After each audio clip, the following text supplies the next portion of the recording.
kita bersabar sampai tanggal 18. But seandainya pun, sekalipun tanggal 18 tidak terjadi apa-apa, show must go on.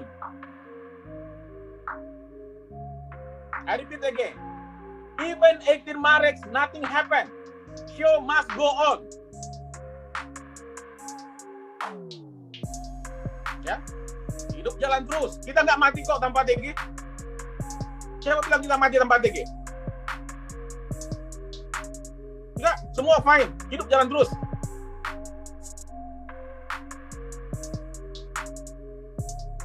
Oke? Pak Sam? Halo bosku, di tengah-tengah maraknya penipuan trading online dan robot trading, bagaimanakah progres harusnya dilakukan oleh pihak yang berwenang dan bank-bank yang ada di seluruh Indonesia? Di sini Arif mau membahas salah satu pembahasan dari anggota Fahrenheit yang tak lama ini baru scam, di mana di sini rekan-rekan dari member Fahrenheit menyayangkan bahwa bank harusnya melaporkan semua kegiatan nasabah yang melakukan pencucian uang kepada PPATK.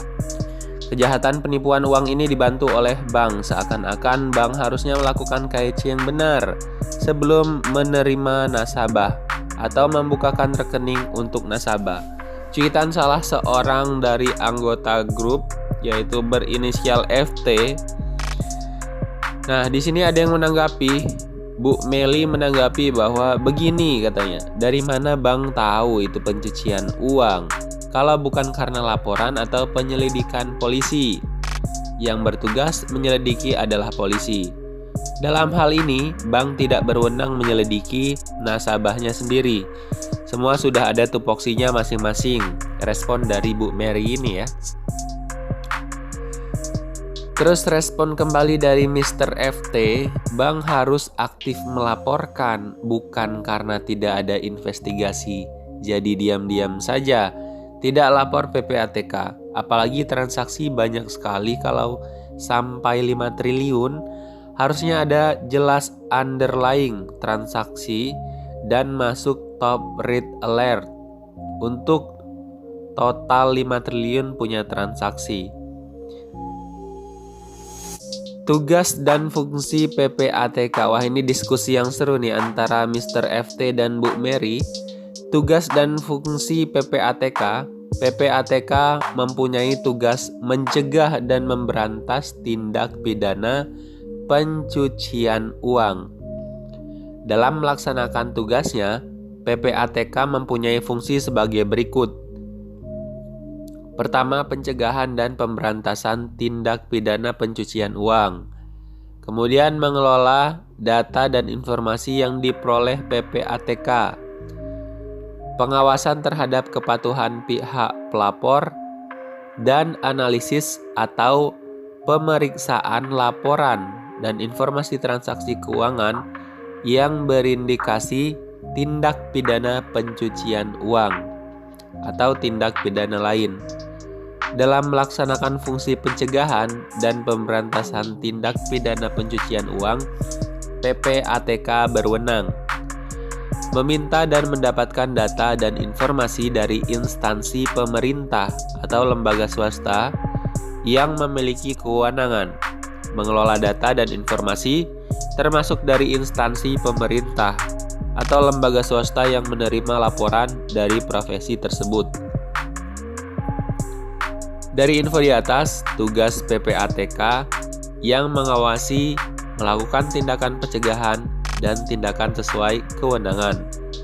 Dari informasi di atas juga kita tahu bank hanya mengelola uang. Kembali direspon oleh Mr. FT, PPATK dapat data dari bank yang melaporkan. PPATK tidak tahu kalau tidak ada laporan dari bank. Dari Mbak Mary merespon kembali, dalam melaksanakan fungsi pencegahan dan pemberantasan tindak pidana pencucian uang, PPATK berwenang meminta dan mendapatkan data serta informasi dari instansi pemerintah atau lembaga swasta yang memiliki kewenangan mengelola data dan informasi, termasuk dari instansi pemerintah atau lembaga swasta yang menerima laporan dari profesi tertentu, meminta dan mendapatkan. Runtutannya adalah seperti disebutkan. Oke, by the way, kalian udah tahu belum apa itu PPATK? Kita cari sama-sama, guys. Apa itu PPATK? Biar kita semua tahu istilah-istilah juga yang ada di perbankan. PPATK.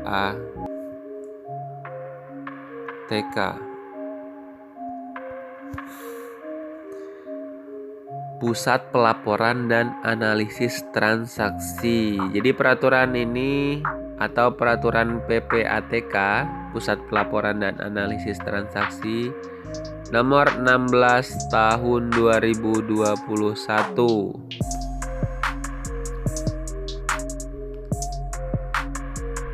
Kita klik saja langsung, guys, ppatk.go.id. Ini pusatnya laporan transaksi keuangan mencurigakan ya.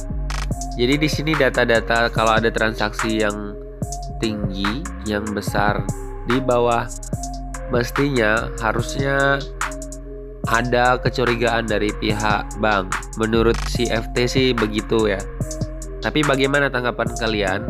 Apakah harus ada laporan dulu baru ada tanggapan dari pihak bank yang menjadi jembatan untuk proses transaksi?